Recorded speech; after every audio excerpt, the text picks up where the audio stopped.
Викендов помина без најавената средба на работните групи на власта и опозицијата за законот за јавно обвинителство, кој го бара Европската Унија за почеток на преговорите за членство на државата, а во кој треба да се обезбеди двотретинско мнозинство. Министерката за правда Рената Десковска за ТВ21 изјави дека поднесените 65 амандмани на ВМРО-ДПМН имаат за цел специјалното јавно обвинителство да се укине. Значи, амандмани со кои што се уништува специјалното јавно обвинителство, со кои што се уништуваат истрагите и предистрагите и постапките кои што ги превзело специјалното јавно обвинителство, не се амандмани кои што може да го подобрат текстот, така што навистина очекувам сериозен пристап и преразгледување на она што е предложено во како измена на законот со цел да добиеме закон кој што ќе овозможи воспоставување и целосно функционирање на владење на право. Со предложените амандмани ВМРО-ДПМН бара со рок да се ограничи постоењето на СЈ,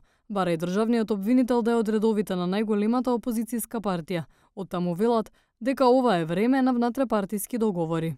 Текот на викендот нема да има средба. Средбата треба да ја закаже Министерството за правда, треба да ја закаже Рената Десковска.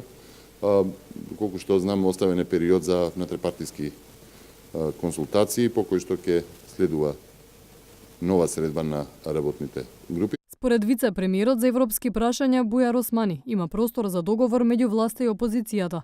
Вели дека партиите треба да се охрабрат и да продолжат да комуницираат, но посочува дека СЈ треба да си ја задржи својата автономија. Се уште има простор да се најде решение кое што би ги задоволило сите страни и да се постигне, да се донесе овој закон со консензус, имајќи предвид фактот дека кредибилитетот на институцијата ќе биде уште поголема и одржливоста ќе биде уште поголема доколку се постигне консензус по однос на оваа прашање. Според Османи, преписката меѓу Министерката за правда Десковска и собранискиот спикер Џафери, кога собранието треба да закаже седница за законот, е само лоша комуникација на институции.